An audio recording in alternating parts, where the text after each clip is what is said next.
바울이 지금 이제 빌립보의 감옥에서 우리들에게 꼭 알고 있고 우리들이 잊지 말아야 될 것은 뭐냐면 자신의 모든 삶이 예수님을 존귀하게 드러나는 것에 있다는 것이에요. 이렇게. 그래서 이제 바울이 그러한 이 고백 속에서 이 자신의 그 그리스도를 아는 이 지식이 바울이 그 교리를 가르치는 것을 넘어서 그의 삶에서 어떻게 일치가 일어나는지를 바울은 늘 보여주고 싶은 마음이 컸던 거예요. 그러니까 제가 이제 교리를 가르치는데 막 교리를 너무 가르치다가 교리적으로만 막 이렇게 세게 하다 보면 막 이렇게 바더가 될 수 있고 실제 그 교리를 내가 살고 있지 않을 때도 있거든요.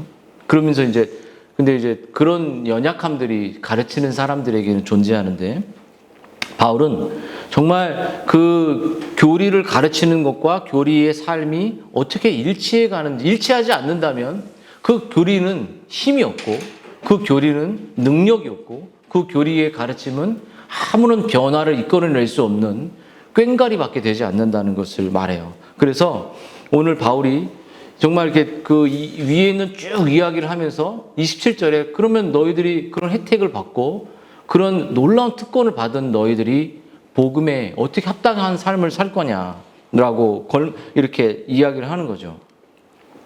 그래서 복음에 걸맞는 특권, 또 복음에 합당한 삶을 너희들이 있느냐, 복음과 진리에 부합한 삶을 정말로 너희들이 살기를 원하느냐라는, 그러니까 진리를 알고 있고 그 진리를 정말 실제로 살아가는 삶을 정말 원하느냐라고 묻는 것이죠. 여러분, 우린 바울의 이런 질문을 들을 때 복음에 합당한 삶, 그러니까 정말 그리스도를 믿는 그 삶, 섭리를 믿는 삶 이렇게 얘기할 때 되게 추상적이고 내게 다가오는 건 뭐냐면 내가 진짜 섭리 믿는가? 이런 질문이 내 안에 툭 나오게 되는 거예요. 여러분, 그리스도인으로서 모든 의무를 행하고 있는가? 남편으로서, 또 아내로서, 또 자녀로서, 또 선교사님으로서 교회 안과 밖에서 밀려오는 수많은 어떤 그 영적인 그 싸움들, 이런 싸움들에서 정말 기도했는가? 또 모이고 힘쓰고 정말 예배하려고 했는가? 정말 주의를 사모하고 있는가? 정말 이런 질문들을 우리가 던질 때 무거움으로 이렇게 들려오고 또 이렇게 되게 힘든 것을 이렇게 겪게 되거든요. 근데 이런 무거움들이 우리 안에 있는 이유는 뭐냐면 이 문제가 해결되지 않고서는 복음에 합당한 삶이 우리에게 불가능하다는 것을 보게 됩니다. 그래서 하나님께서 우리를 섭리적으로 또 우리를 이끌어 가시고 우리를 견인해 갈 때 우리들이 해야 할 것은 인내의 영역이 있잖아요. 그 이제 인내하고 견디는데 견인의 핵심은 하나님 우리를 섭리적으로 이끌어가는 핵심은 뭐냐면 나중에 우리가 보통 이런 이야기를 많이 해요. 나중에 믿을 거다. 나중에 자녀가 잘 될 거다. 이거는 하나님의 견인을 정말 잘못 이해하고 있는 겁니다. 견인이 뭐냐면 하나님이 우리를 포기하지 않고 끌고 가는 사랑을 말해요. 절대로 포기하지 않는데 우리가 해야 될 영역이 있어요. 지금 하나님 앞에 돌이키는 것이죠. 지금 정말 눈물로 지금 회개하는 겁니다. 하나님 나를 끌고 가시고 우리를 향해 지금까지 저를 향해서 얼마나 오래 참아주셨나요? 우리를 포기하지 않으셨어요. 우리를 그냥 너 목회 그만해라 너 같은 선교의 모습을 갖고 선교하는 거 내가 도저히 못 보게 이럴 상황들이 우리에게 되게 많은데도 하나님 우리를 포기하지 않으셨죠. 근데 우리가 해야 될 게 뭐죠? 우리를 지금 돌이키는 거예요. 지금 내 마음에 예배할 수 없는 내 마음을 내려놓는 거죠. 우리 스스로 우리 본성은 예배할 수 없어요. 예배가 좋지 않습니다. 근데 그때 하나님께서 정말 돌이키고 예수 그리스도의 그 견인이 뭐죠? 계속 기다리고 있다는 거, 하나님의 사랑이. 지금도 돌이킬 수 있고 기회가 있다는 거죠. 늘 하나님 앞에 나아갈 수 있고 늘 용서를 구할 수 있고 아버지에게 내 모든 것을 다 고백할 때 그분이 우리를 받아주는 그 시간이 견인인 것이 견인. 우리를 포기하지 않고 끌고 가시되 우리가 해야 될 영역은 지금 돌이키고 지금 정말 진심으로 하나님의 사랑 앞으로 그 용서를 구하며 나아가는 거죠. 여러분, 우리가 지금 회개해야 되죠. 지금 숨길 수 없는 죄를 정직하게 고백해야 되죠. 그리고 그 죄를 다 담당하신 예수님 앞으로 나아가는 것입니다. 그때 우리가 진리가 정말 실천할 수 있을까? 정말 교회에서만 진리를 듣는 거 아닌가? 이렇게 할 때 정말 그 진리를 한 걸음 내디디면 걸음마가 딱 뜰 때, 자전거를 탁 탈 때 처음만 힘들지만 페달을 탁 밟을 때 앞으로 툭 나가듯이 저희 아내가 운전을 옛날보다 진짜 잘하더라고요. 잠도 잘 오고 이제는. 근데 중요한 건 이제 한 걸음 걸음마 뗐을 때 두 걸음 뛰게 되고 또 달리게 되는 이 정말로 복음을 앞에 이렇게 즉각적으로 순종할 때의 기쁨이 우리 안에 넘쳐나는 것을 바울이 우리에게 보여주고 있는 거예요. 이게 안 되면 복음에 합당한 삶으로 가는 것이 어려운 것입니다. 하나도 나는 안 바뀌고 나는 하나도 내 자아는 안 바뀌고 내 모습은 인정하지 않는 것이죠. 그래서 이런 하나님 앞에 돌이키는 은혜들을 우리들이 날마다 매일 할 때 우리들에게 주어지는 바울의 놀라운 권면은 뭐냐면 이제 이 뭐라고 말하죠? 오직 너희는 그리스도의 복음. 오직이란 말을 딱 하면서 이런 너희들의 회개는 매일 하는 거잖아요. 매일 매 순간 할 때 이제 그리스도에 합당한 삶을 이제 살아가는 것을 보여라라는 것이죠. 근데 여기에 이제 오직이란 그 종교개혁의 단어처럼 오직이 솔라가 딱 나와요. 여러분, 바울이 이제 그런 우리들의 하나님 앞에 돌이키는 사랑의 그 하나님의 십자가의 은혜 앞에 나아가는 그 회개와 은혜를 구하는 그 얼굴을 구하는 그 삶을 살아갈 때 우리들에게 생기는 건 뭐냐면 오직이라는 그 열정, 오직이라는 그 마음이 생겨요. 여러분, 오직은 뭐냐면 다른 것이 없죠. 여러분, 오직 너희는 그리스도의 복음 합당하게 생활하라. 여러분, 오직이란 단어로 27절을 시작하면서 오직은 뭐냐면 다른 것이 있을 수 없는 의미를 갖고 있습니다. 그래서 바울은 복음에 합당한 삶을 말하기 전에 오직이란 단어를 딱 넣었어요. 여러분, 이 오직은 종교개혁의 솔라를 결정하는 원리는 이제 여기 솔라가 뭐죠? 솔리디오 글로리아라는 오직 성경, 오직 믿음, 오직 은혜, 오직 그리스도, 오직 하나님께 영광, 이 모든 것을 결정짓는 것은 오직이었어요. 오직. 그래서 여러분, 오직은 어떤 사람에게 주어지냐면 하나님께서 진실로 하나님께 회개하고 그 하나님의 그 사랑의 은혜를 진실로 십자가의 은혜를 경험한 사람들에게 나오는 고백이었어요.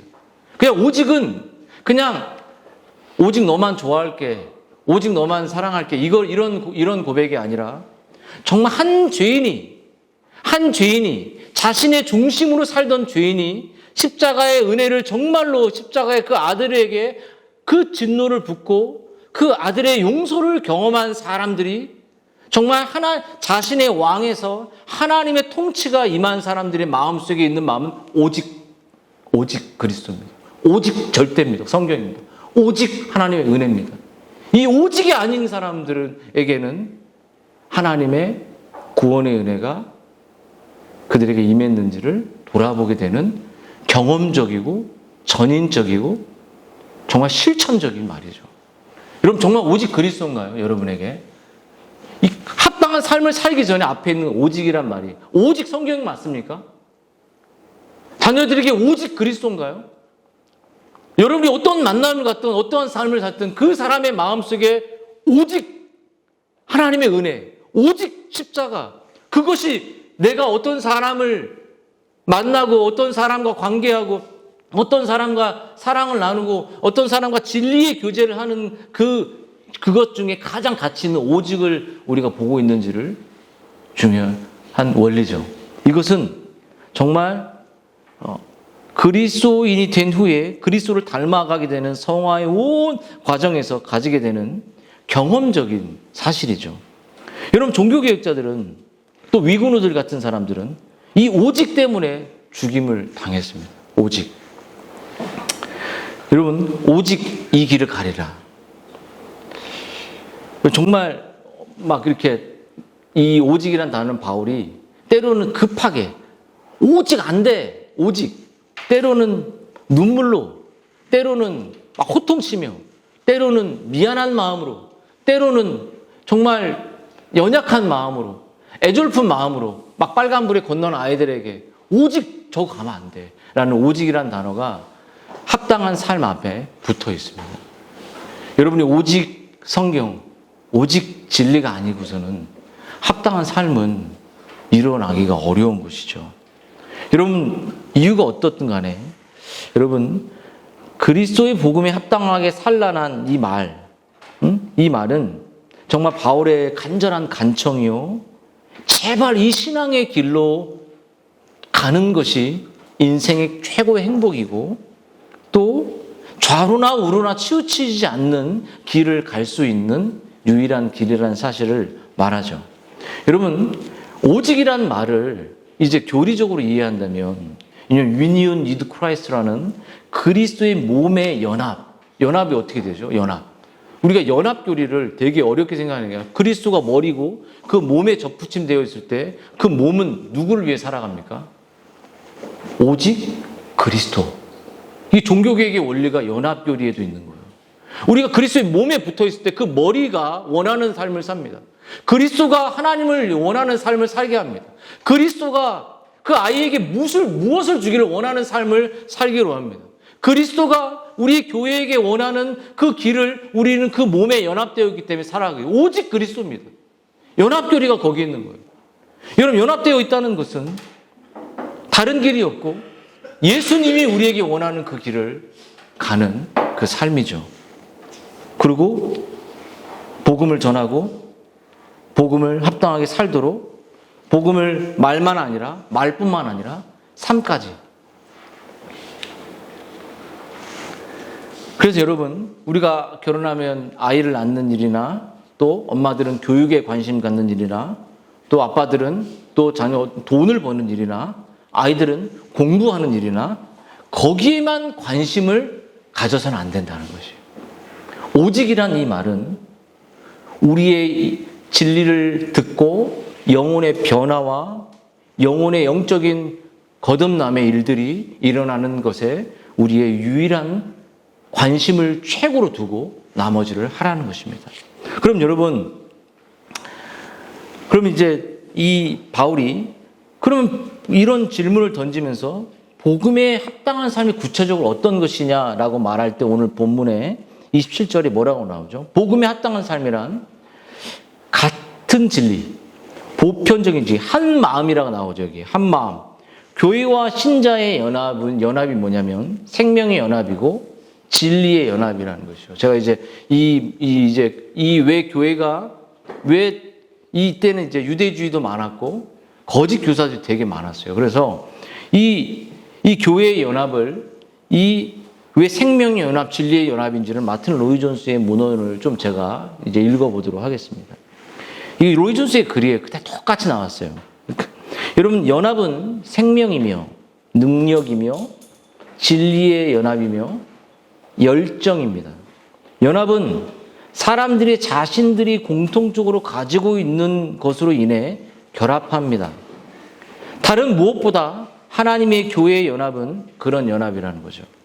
사도행전 2장 42절의 말씀을 들어서 이제 놀라운 성령의 역사가 있고 나서 그 말을 받은 사람들이 세례를 받음에 이날에 성도의 수가 3,000이나 늘었죠. 그들이 사도의 가르침을 받아 서로 교제하고 떡을 떼며 오로지 기도하기 힘썼다는 이야기를 이제 로이 존스가 하면서요. 먼저 사도의 가르침을 받았다 그래요. 그리고 서로 교제하며 떡을 떼며 기도하기를 힘썼다고 말합니다. 다시 말해, 교제가 있기 전에 교리의 공통성, 교제는 같은 믿음, 같은 진리, 같은 이해를 기초합니다. 그래서 이 아내와 남편의 그런 같은 진리를 갖는, 공동체의 같은 진리를 갖는 것이 중요하죠.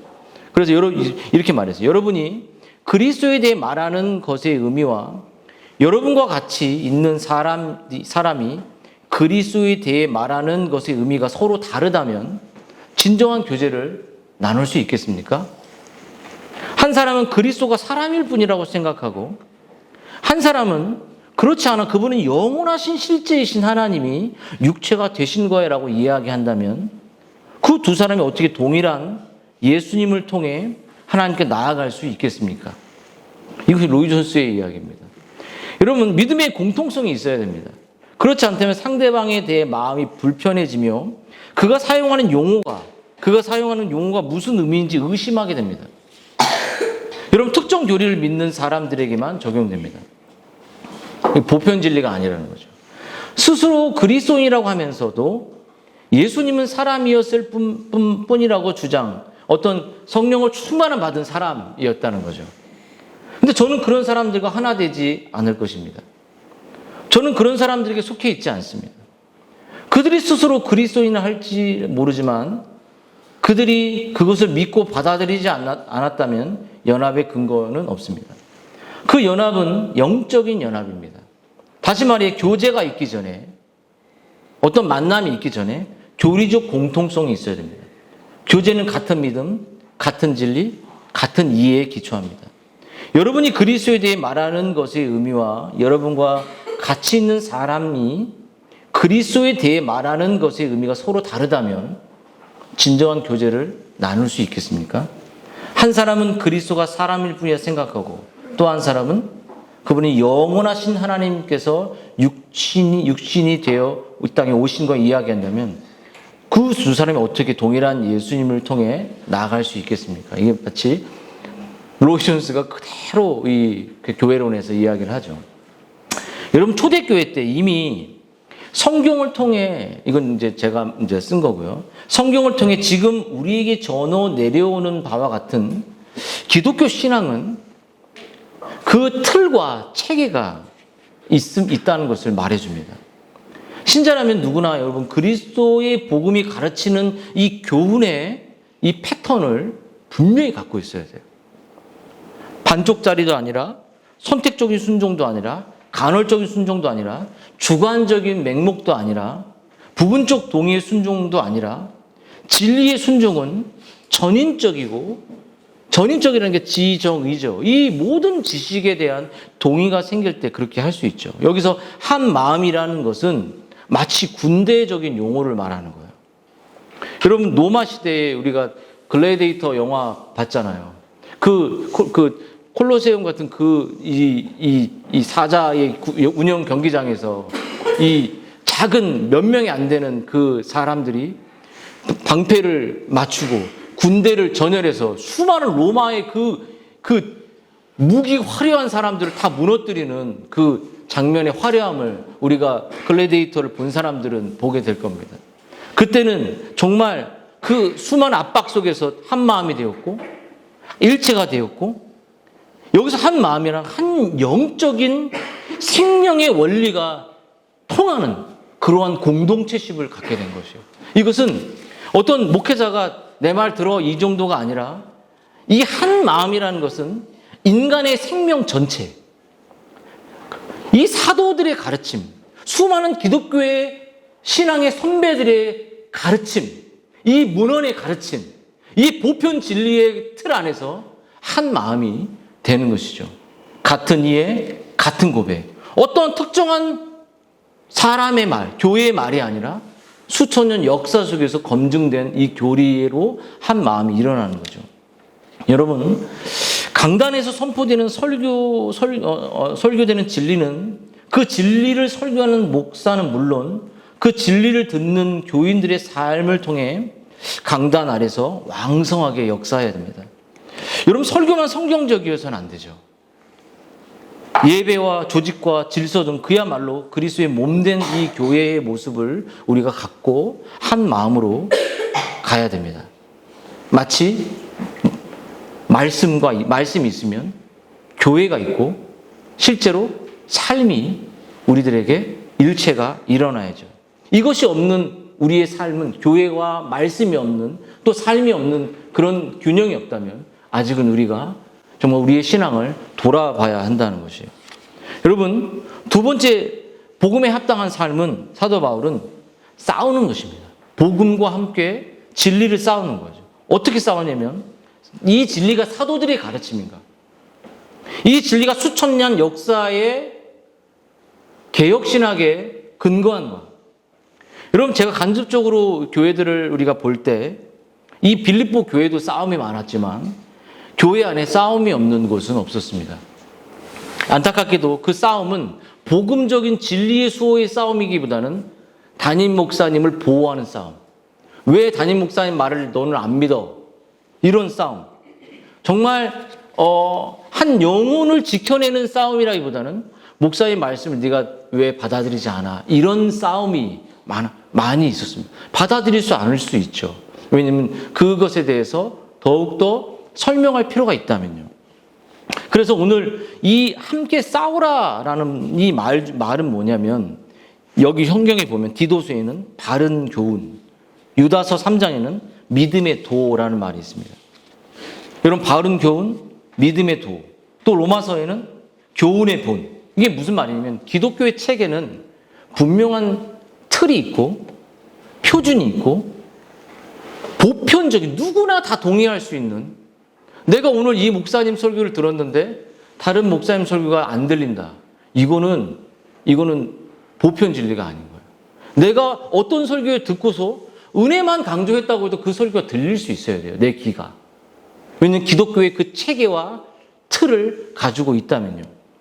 여러분, 이것은 기독교 신앙을 위해 함께 싸운다는 것은 무엇보다도 교회의 성도들이 복음의 진리에 대한 어떤 연합을 갖고 있어야 되죠.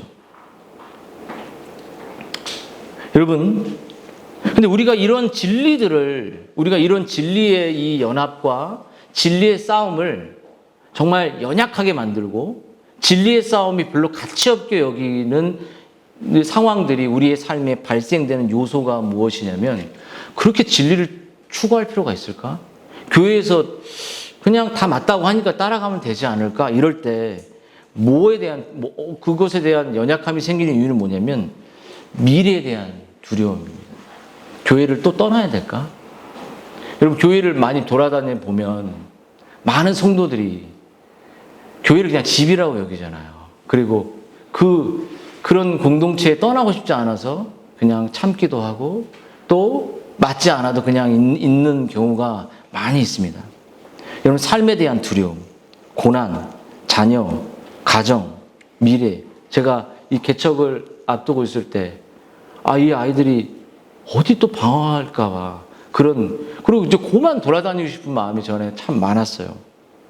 여러분, 이 가정에 대한 두려움, 질병에 대한 두려움, 미래에 대한 두려움, 이 모든 두려움들이 진리의 싸움을, 진리의 가치를 우리에게 별로 중요하지 않은 것처럼 치부하게 만드는 인생을 살게 된다는 거예요. 근데 위그노들이나 수많은 이런 신앙 고백서들은 그 진리의 싸움을 하는 흔적에, 이 바울이 이 빌립보가 생겨난 것, 교회가 생겨난 것은 이 진리 하나만을 붙들고 감옥에서 자신의 아는 진리와 삶에 일치한다는 그 하나로 빌립보 교회가 세워져 가고 있거든요.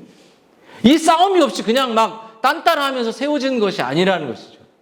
그래서 교회의 멤버십이 중요한 것은 뭐냐면, 이 진리의 가정이란 진리, 교회란 진리의 가치를 정말로 목숨을 건 사람들이 있을 때 이 교회는 세워진 것이지, 그냥 가만히 있으면 세워지고 잘 되고 이런 것이 아니라는 것이죠.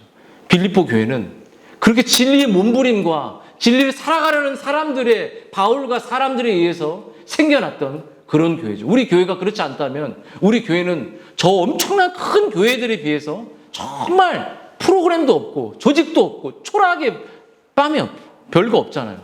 근데 진리의 가치의 측면을 비교한다면 우리 교회는 의미가 있고 하나님이 기뻐하는 이 영적 싸움이 의미가 있다는 거죠. 그래서 이런 영적인 싸움을 싸우는 사람들에게 하나님은 뭐라고 하면, 네가 이 진리를 싸워갈 때 내가 은혜를 줄 거고, 네 고난이 너에게 구원이 될 거고, 힘이 될 거고, 이 사실을 그 진리를 추구하지 않는 사람들은 멸망으로 갈 거지만 이것에 대한 위로를 바울이 오늘도 이렇게 이제 무슨 일이든지 그리스도를 위하여 너희가 은혜를 주신 것은 다만 그를 위하여 누릴 뿐만 아니라 그를 위하여 고난도 받는 거야. 은혜를 주신 거야. 고난이 너에게 이길 수 있는 힘을 주신다는 거죠.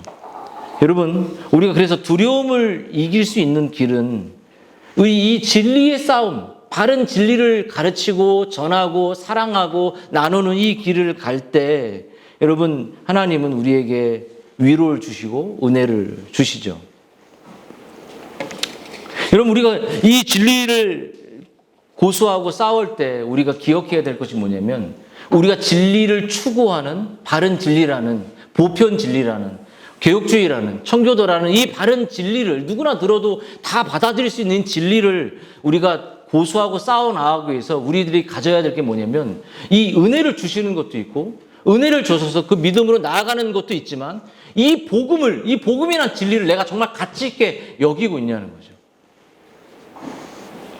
복음의 가치를 인식하는 것만큼 그에 합당한 삶을 살 수 있습니다. 내가 오직이란 이 절대의 진리를 내가 정말로 사랑하고 소중히 여기고 내 삶의 전부처럼 여길 때 그것을 살아가게 됩니다. 여러분, 결혼의 가치를 아는 사람은 가정을 소중히 여기고 그 가정에 합당한 삶을 살게 되죠. 여러분, 바른 복음은 그리스도의 보혈의 가치와 같습니다. 바른 복음을 지켜내는 것은 한 영혼을 바른 길로 인도합니다. 한 영혼을 어둠에서 빛으로 인도하죠. 그 멸망의 길이 아닌 구원의 길, 생명의 길로 인도합니다. 마치 예수님께서 그 한 영혼의 생명을 바치신 것처럼, 그 한 영혼의 가치를 위해 생명을 들이셨던 것처럼 복음의 가치를 믿고 그 진리를 추구할 때 한 영혼들이 어둠 속에서 빛으로 인도한다는 사실을 믿는 사람들은, 여러분, 그 가치를 인정하는 사람들은 그 길을 가게 된다는 거죠. 여러분, 마지막으로 여러분, 복음에 합당한 삶의 세 번째는 여러분, 거룩한 삶으로 함께 나아가는 겁니다. 여러분, 이 바울이 가지고 있었던 이 교회는 정말 유사 그리스도인들이 많았어요. 유대주의들, 그러니까 그리스도 외에 플러스 어떤 구약적 제사와 할례들을 플러스 알파하는 것들이 많았죠. 그들을 바울은 개들이라고 말했고 멸망으로 가는 사람들이라고 말했습니다. 근데 그들은 그 그리스도 외에 할례를 주장하면서 그들이 추구했던 그 공동체를 이끌어낸 방식이 뭐였냐면, 그들이 섬기는 신은 자신들의 기름진 배, 이렇게 말했던 건 뭐냐면 결국은 자기가 높아지는 것이었어요. 교회 공동체 안에서 자기가 드러나는 것이었습니다. 여러분, 우상숭배의 끝이 뭐죠? 자기 드러나는 거예요. 자기 말이 맞다는 겁니다. 자기가 최고라는 것이죠. 여러분, 이런 거짓 교사들이, 유사 그리스도인들이 이 교회 안에, 우리의 삶 안에, 우리의 내면 안에 가득하다는 겁니다. 여러분, 인본주의적인 가르침이나 우리의 본성에 맞는 교훈들이나, 하지만 지금 우리가 사는 시대는 유대주의자들은 없습니다. 할례를 더하거나 이런 건 없어요. 근데 여러분, 우리가 사는 우리의 교회, 우리의 가정에, 우리의 내면에 우리 시대만의 유대주의자들이 있죠. 좀 거짓 선생들이 있죠. 그것이 뭐냐면, 다시 말하면 여러분, 그리스도의 이 십자가를 온전히 전하지 못하게 만드는 이런 유대주의적 요소가 있는데, 그것이 뭐냐면 여러분, 세속주의라고 말할 수 있습니다. 또 물질주의라고 말할 수 있죠. 여러분, 이 시대 교회 안에 무수한 세속주의자들이 저를 포함해서 많이 있습니다. 성경보다 담임 목사님 말을 맹종하는 맹신주의, 집단주의자들이 많죠. 그 집단에 잘못 말하면 이렇게 그냥 사장돼 버리는. 교회는 하나님을 예배하는 곳이 아닌 집단에 비유 맞추는 그러한 구원의 것을 파는 그런 곳이 점점 되어져 가고 있습니다.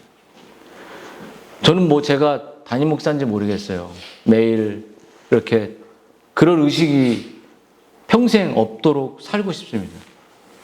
예수님께서 오신 목적은 섬김 받는 게 아니라 섬기려 하셨고 십자가에서 대속물로 자신을 죽으러 오셨기 때문에 제 방향의 삶이 할 수 있다면 끝없이 섬기고 끝없이 권위주의로 하지 아니하고 그것이 했다고 하면 다시 용서를 구하고 그렇게 내 삶을 돌아보는 삶이 되었으면 좋겠어요. 근데 여러분, 공산주의 이런 것들이 전체주의가 많잖아요. 한 사람이 말하면 다 이렇게 수긍하고 그냥 그 사람이 맞다고 하면 이게 객관적인지 이게 보편 진리인지 아닌지 따져보지도 않고 그냥 믿는 것이죠.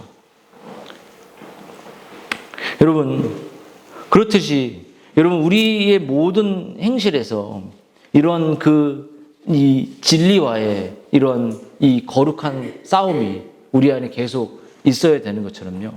이 진리의 싸움은 우리의 삶에 함께 바른 진리를 추구하고 우리 교회가 바른 교회이듯이 바른 객관적인 보편 진리를 추구하며 한 마음이 되고 또 정말 담임 목사나 어떤 사람, 특정 사람을 맹종하지 않고 정말 바른 진리를 말하는 것에 내가 순종하는 그리고 바른 진리의 빛을 바라는 그러한 싸움은 바울이 말하기를 계속된다.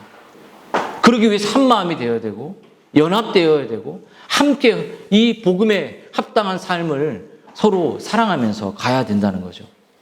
이 싸움은 마치 제가 마라톤을 막 41구를 뛴 적은 없지만 21점 하프는 뛰어봤습니다. 정말 힘이 헐떡대고 정말 하프 코스도 너무 힘들지만 마지막 끝까지 그곳에 들어가기 위해서 한 마음이 되고 함께 싸우고 믿음의 수고를 하고 서로 사랑하면서 서로 낮아져가면서 서로를 그리스도의 사랑 앞에 세우면서 예수 그리스도를 끝없이 고난이 우리에게 있잖아요. 아픔이 있잖아요. 교회를 세워가는데 힘든 게 있잖아요. 그때 하나님께서 우리에게 뭐라고 말하죠? 그리스도를 위하여 너희에게 은혜를 주신 것은 다만 그를 믿고 또한 그를 위하여 고난을 받게 한다. 그 은혜를 우리에게 하나님이 주시죠. 고난을 같이 바라보면서 바른 진리를 세워가는 이 과정에서 믿음의 수고와 믿음의 싸움과 믿음의 헌신과 믿음의 이 사랑의 교회를 세워가는 그 헌신들을 해나갈 때 바울의 이 공동체가 그렇게 세워져 갔던 것처럼 우리 교회 또한 그런 수고와 진리를 믿고 있다면 진리를 사랑한다면 서로 사랑하면서 그 길을 정말 함께 걸어가고 그렇게 복음에 합당한 삶이 복음에 합당한 그 교회가 되어지기를 여러분 주님의 이름으로 축원드립니다.